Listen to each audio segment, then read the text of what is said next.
Hello ಆತ್ಮೀಯ ವೀಕ್ಷಕರೇ ಮತ್ತು ವಿದ್ಯಾರ್ಥಿಗಳೇ, ಈಸಿ ಗ್ರಾಮರ್ ಚಾನಲ್ಗೆ ಸುಸ್ವಾಗತ. ಈ ವಿಡಿಯೋದಲ್ಲಿ ನಾವು 10ನೇ ತರಗತಿಯ ಕನ್ನಡ ಪ್ರಥಮ ಭಾಷೆಯ ಪದ್ಯ 3 ಕೌರವೇಂದ್ರನ ಕೊಂದೆ ನೀನು ಈ ಕವಿತೆಯನ್ನು ತಿಳಿದುಕೊಳ್ಳೋಣ. ಪದ್ಯ ಭಾಗ 3ನೇ ಪದ್ಯ ಕೌರವೇಂದ್ರನ ಕೊಂದೆ ನೀನು. ಕವಿ ಕುಮಾರವ್ಯಾಸ. ಅವರ ಮೂಲ ಹೆಸರು ಗದುಗಿನ ನಾರಣಪ್ಪ. ಕಾವ್ಯ ಕರ್ನಾಟ ಭಾರತ ಕಥಾಮಂಜರಿ. ಮೊದಲು ಈ ಕಾವ್ಯ ಭಾಗವನ್ನು ವಾಚನ ಮಾಡಿ ಅರ್ಥವನ್ನು ತಿಳಿದುಕೊಳ್ಳೋಣ. ಇನತನು ಜನಕೂಡೆ ಮೈದುನತನದ ಸರಸವನೆಸಗಿ ರಥದೊಳು ಧನುಜರಿಪು ಬರಸೆಳೆದು ಕುಳ್ಳಿರಿಸಿದನು ಪೀಠದಲ್ಲಿ. ಎನಗೆ ನಿಮ್ಮಡಿಗಳಲ್ಲಿ ಸಮಸೇವನೆಯ ದೇವ ಮುರಾರಿಯಂಜುವೆ ನೆನಲು ತೊಡೆ ಸೋಂಕಿನಲ್ಲಿ ಸಾರಿದು ಶೌರಿಯಿಂತೆಂದ. ಭೇದವಿಲ್ಲೆಲೆ ಕರ್ಣ ನಿಮ್ಮೊಳು ಯಾದವರು ಕೌರವರೊಳಗೆ ಸಂವಾದಿಸುವಡನ್ವಯಕ್ಕೆ ಮೊದಲೆರಡಿಲ್ಲ ನಿನ್ನಾಣೆ. ಮೇದಿನೀಪತಿ ನೀನು ಚಿತ್ತದೊಳಾದು ದರಿವಿಲ್ಲೆನುತ ದಾನವ ಸೂದನನು ರವಿಸುತನ ಕಿವಿಯಲಿ ಬಿತ್ತಿದನು ಭಯವ. ಲಲನೆ ಪಡೆದೀ 5 ಮಂತ್ರಂಗಳಲ್ಲಿ ಮೊದಲಿಗ ನೀನು ನಿನ್ನಯ ಬಳಿ ಯುಧಿಷ್ಠಿರ ದೇವ ಮೂರನೆಯಾತ ಕಲಿ ಭೀಮ. ಫಲುಗುಣನು 4ನೆಯಲೈದನೆಯಲಿ ನಕುಲ ಸಹದೇವರಾದರು ಬಳಿಕ ಮಾದ್ರಿಯಲೊಂದು ಮಂತ್ರದೊಳಿಬ್ಬರುದಿಸಿದರು. ನಿನಗೆ ಹಸ್ತಿನಪುರದ ರಾಜ್ಯದ ಘನತೆಯನ್ನು ಮಾಡುವೆನು ಪಾಂಡವ ಜನಪ ಕೌರವ ಜನಪ ರೋಲೈಸುವರು ಗದ್ದುಗೆಯ. ನಿನಗೆ ಕಿಂಕರವೆರಡು ಸಂತತಿ ಎನಿಸಲೊಲ್ಲದೆ ನೀನು ದುರ್ಯೋಧನನ ಬಾಯ್ದಂಬುಲಕ್ಕೆ ಕೈಯಾನುವರೆ ಹೇಳೆಂದ. ಎಡದ ಮೈಯಲಿ ಕೌರವೇಂದ್ರರ ಗಡಣ ಬಲದಲ್ಲಿ ಪಾಂಡುತನಯರ ಗಡಣ ವಿದಿರಲಿ ಮಾದ್ರ ಮಾಗದ ಯಾದವಾದಿಗಳು. ನಡುವೆ ನೀನೋಲಗದೊಳೊಪ್ಪುವ ಕಡುವಿಲಾಸವ ಬಿಸುಟು ಕುರುಪತಿ ನುಡಿಸೆ ಜೀಯ ಹಸಾದವೆಂಬುದು ಕಷ್ಟ ನಿನಗೆಂದ. ಕೊರಳ ಸೆರೆ ಹಿಗ್ಗಿದವು ದೃಗುಜಲ ಉರವಣಿಸಿ ಕಡು ನೊಂದನ ಕಟ. ಕುರುಪತಿಗೆ ಕೇಡಾದುದೆಂದನು ತನ್ನ ಮನದೊಳಗೆ.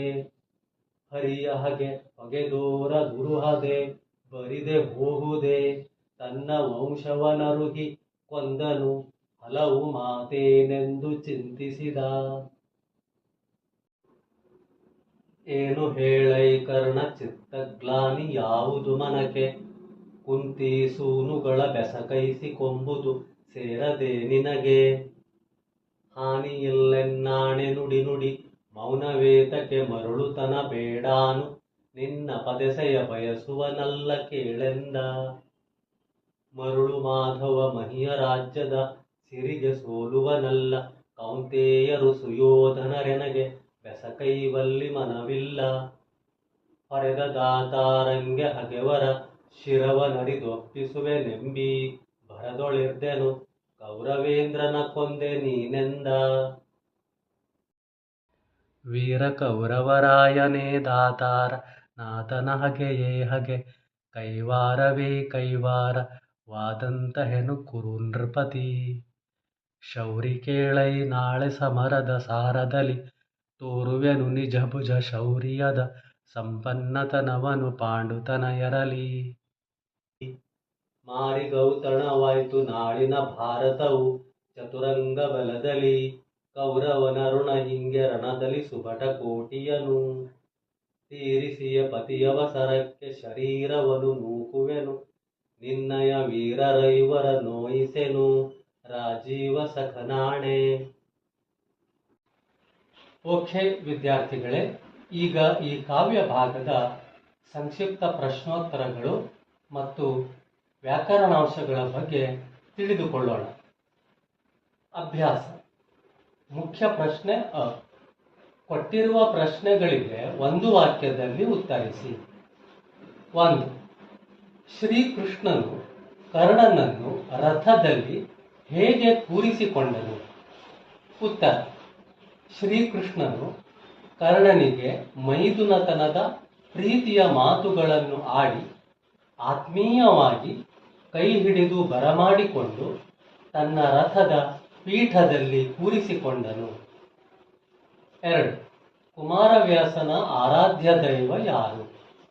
ಉತ್ತರ: ಕುಮಾರವ್ಯಾಸನ ಆರಾಧ್ಯ ದೈವ ಗದುಗಿನ ವೀರನಾರಾಯಣ. 3. ಅಶ್ವಿನಿ ದೇವತೆಗಳ ವರಬಲದಿಂದ ಜನಿಸಿದವರು ಯಾರು? ಉತ್ತರ: ಅಶ್ವಿನಿ ದೇವತೆಗಳ ವರಬಲದಿಂದ ಜನಿಸಿದವರು ನಕುಲ ಮತ್ತು ಸಹದೇವ. 4. ಕುಮಾರವ್ಯಾಸನಿಗಿರುವ ಬಿರುದು ಯಾವುದು? ಉತ್ತರ: ಕುಮಾರವ್ಯಾಸನಿಗಿರುವ ಬಿರುದು ರೂಪಕ ಸಾಮ್ರಾಜ್ಯ ಚಕ್ರವರ್ತಿ. 5. ನಾರಣಪ್ಪನಿಗೆ ಕುಮಾರವ್ಯಾಸನೆಂಬ ಹೆಸರು ಏಕೆ ಬಂತು? ಉತ್ತರ: ವ್ಯಾಸ ಮಹರ್ಷಿಗಳು ಸಂಸ್ಕೃತದಲ್ಲಿ ರಚಿಸಿದ್ದ ಮಹಾಭಾರತದ ಮೊದಲ 10 ಪರ್ವಗಳನ್ನು ನಾರಣಪ್ಪನು ಕನ್ನಡದಲ್ಲಿ ರಚಿಸಿರುವುದರಿಂದ ಕುಮಾರವ್ಯಾಸನೆಂಬ ಹೆಸರು ಬಂತು. ಪ್ರಶ್ನೆ ಊ ಬಿಟ್ಟಿರುವ ಸ್ಥಳಗಳನ್ನು ಸೂಕ್ತ ಪದಗಳಿಂದ ತುಂಬಿ. 1. ರಾಜೀವ ಸಖ ಎಂದರೆ ಡ್ಯಾಶ್ ಎಂದು ಅರ್ಥ. ತಾವರೆಯ ಗೆಳೆಯ ಅಂದರೆ ಸೂರ್ಯ. 2. ಗದುಗಿನ ಭಾರತವು ಡ್ಯಾಶ್ ಷಟ್ಪದಿಯಲ್ಲಿ ರಚಿತವಾಗಿದೆ. ಭಾಮಿನಿ. 3. ಅಶ್ವಿನಿ ದೇವತೆಗಳ ವರಬಲದಿಂದ ಡ್ಯಾಶ್ ಜನಿಸಿದರು. ನಕುಲ ಮತ್ತು ಸಹದೇವ. 4. ಕರ್ಣನು ಡ್ಯಾಶ್ ಅನುಗ್ರಹದಿಂದ ಜನಿಸಿದನು. ಸೂರ್ಯನ. 5. ಗದುಗಿನ ಸಮೀಪದ ಡ್ಯಾಶ್ ಕುಮಾರವ್ಯಾಸನು ಹುಟ್ಟಿದ ಸ್ಥಳ. ಕೋಳಿವಾಡ. ಮುಂದಿನ ಪ್ರಶ್ನೆ ಭಾಷಾ ಚಟುವಟಿಕೆ. 1. ಅಲಂಕಾರವನ್ನು ಹೆಸರಿಸಿ ಸಮನ್ವಯಿಸಿ. ಮಾರಿಗೌತಣವಾಯ್ತು ನಾಳಿನ ಭಾರತವು. ಅಲಂಕಾರದ ಹೆಸರು ರೂಪಕಾಲಂಕಾರ.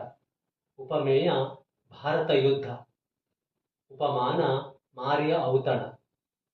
ಸಮನ್ವಯ: ಉಪಮೇಯವಾಗಿರುವ ಭಾರತ ಯುದ್ಧಕ್ಕೂ ಉಪಮಾನವಾಗಿರುವ ಮಾರಿಯ ಔತಣಕ್ಕೂ ಅಭೇದ ಕಲ್ಪಿಸಲಾಗಿದೆ. ಆದ್ದರಿಂದ ಇದು ರೂಪಕಾಲಂಕಾರವಾಗಿದೆ. ಪ್ರಶ್ನೆ 2. ವಿಗ್ರಹಿಸಿ ಸಮಾಸವನ್ನು ಹೆಸರಿಸಿ. ಇನತನೂಜ. ಇನನ ತನೂಜರು ಯಾರೋ ಅವನೇ ಇನತನೂಜ ಅಂದರೆ ಕರ್ಣ. ಬಹುವ್ರೀಹಿ ಸಮಾಸ. ಧನುಜರಿಪು. ಧನುಜರಿಗೆ ವೈರಿ ಆಗಿರುವವನೇ ಧನುಜರಿಪು ಅಂದರೆ ಕೃಷ್ಣ. ಬಹುವ್ರೀಹಿ ಸಮಾಸ. ಮುರಾರಿ. ಮುರನಿಗೆ ವೈರಿ ಆಗಿರುವವನು ಯಾರೋ ಅವನೇ ಮುರಾರಿ ಅಂದರೆ ಕೃಷ್ಣ. ಬಹುವ್ರೀಹಿ ಸಮಾಸ. ಮೇದಿನೀಪತಿ. ಭೂಮಿಗೆ ಒಡೆಯನಾದವನು ಯಾರೋ ಅವನೇ ಮೇದಿನೀಪತಿ. ಬಹುವ್ರೀಹಿ ಸಮಾಸ. ಕಯ್ಯಾನು. ಕೈಯನ್ನು ಪ್ಲಸ್ ಆನು ಕ್ರಿಯಾ ಸಮಾಸ. ಮಾದ್ರ ಮಾಗಧ ಯಾದವಾದಿಗಳು. ಮಾದ್ರರು ಪ್ಲಸ್ ಮಾಗಧರು ಪ್ಲಸ್ ಯಾದವರು ದ್ವಂದ್ವ ಸಮಾಸ. ಹೊಗೆದೋರು. ಹೊಗೆಯನ್ನು ಪ್ಲಸ್ ತೋರು ಕ್ರಿಯಾ ಸಮಾಸ. ರಾಜೀವ ಸಖ. ತಾವರೆಗೆ ಸಖನಾದವನೇ ರಾಜೀವ ಸಖ ಅಂದ್ರೆ ಸೂರ್ಯ. ಬಹುವ್ರೀಹಿ ಸಮಾಸ. ಪ್ರಶ್ನೆ 3. ಪ್ರಸ್ತಾರ ಹಾಕಿ ಗಣ ವಿಭಾಗ ಮಾಡಿ ಛಂದಸ್ಸನ್ನು ಹೆಸರಿಸಿ ಲಕ್ಷಣ ಬರೆಯಿರಿ. ಏನು ಹೇಳೈ ಕರ್ಣ ಚಿತ್ತಗ್ಲಾನಿ ಯಾವುದು ಮನಕೆ, ಕುಂತಿ ಸೂನುಗಳ ಬೆಸಕೈಸಿಕೊಂಬುದು ಸೇರದೆ ನಿನಗೆ.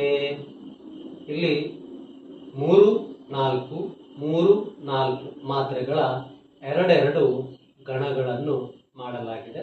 ಒಟ್ಟು ಮೊದಲನೇ ಸಾಲಲ್ಲಿ ಅಂದರೆ ಮೊದಲನೇ ಪಾದದಲ್ಲಿ 14 ಮಾತ್ರೆಗಳಿವೆ. ಅದೇ ರೀತಿ ಎರಡನೇ ಪಾದದಲ್ಲಿಯೂ ಕೂಡ 14 ಮಾತ್ರೆಗಳು ಇವೆ. ಮೂರನೇ ಪಾದದಲ್ಲಿ ಅಂದರೆ ಮೂರನೇ ಸಾಲಿನಲ್ಲಿ 3, 4, 3, 4, 3, 4 ಈ 3 ಮಾತ್ರೆಗಳ ಗಣ ಮತ್ತು 4 ಮಾತ್ರೆಗಳ ಗಣ ಒಟ್ಟು 3 ಜೊತೆಗಳಿವೆ. ಅಂದರೆ 21 ಮಾತ್ರೆಗಳಿವೆ. ಪ್ಲಸ್ ಕೊನೆಯದಾಗಿ ಇಲ್ಲಿ ಕೊನೆಯ ಅಕ್ಷರ ಲಘುವಾಗಿದ್ದರೂ ಸಹ ನಿಯಮಾನುಸಾರ ಅದು ಗುರು ಆಗುತ್ತದೆ. ಹಾಗಾಗಿ ಅದು 2 ಮಾತ್ರೆಗಳು, ಒಟ್ಟು 23 ಮಾತ್ರೆಗಳು. ಇದು ಷಟ್ಪದಿಯ ಮೊದಲ 3 ಸಾಲುಗಳು. ಛಂದಸ್ಸು ಭಾಮಿನಿ ಷಟ್ಪದಿ. ಇದರ ಲಕ್ಷಣ 1, 2, 4 ಮತ್ತು 5ನೇ ಪಾದಗಳು ಸಮಾನವಾಗಿದ್ದು ಪ್ರತಿ ಪಾದದಲ್ಲೂ 3, 4 ಮತ್ತು 3, 4 ಮಾತ್ರೆಗಳ 2 ಗಣಗಳಿರುತ್ತವೆ. 3 ಮತ್ತು 6ನೆಯ ಪಾದಗಳು ಪರಸ್ಪರ ಸಮವಾಗಿದ್ದು 3 ಮತ್ತು 4 ಮಾತ್ರೆಗಳ 3 ಗಣಗಳು ಹಾಗೂ ಕೊನೆಯಲ್ಲಿ ಒಂದು ಗುರು ಇರುತ್ತದೆ. ಪ್ರಶ್ನೆ 4. ಮೊದಲೆರಡು ಪದಗಳಿಗಿರುವ ಸಂಬಂಧವನ್ನು ಗುರುತಿಸಿ 3ನೇ ಪದಕ್ಕೆ ಸಂಬಂಧಿಸಿದ 4ನೇ ಪದ ಬರೆಯಿರಿ. 1. ತನುಜ ಮಗ, ಸಖ ಗೆಳೆಯ. 2. ಯುದ್ಧ ಜುದ್ಧ, ಪ್ರಸಾದ ಹಸಾದ. 3. ಭೇದವಿಲ್ಲ ಆಗಮ ಸಂಧಿ, ನಿಮ್ಮಡಿಗಳಲ್ಲಿ ಲೋಪಸಂಧಿ. 4. ಕಂದ 4 ಸಾಲು, ಷಟ್ಪದಿ 6 ಸಾಲು.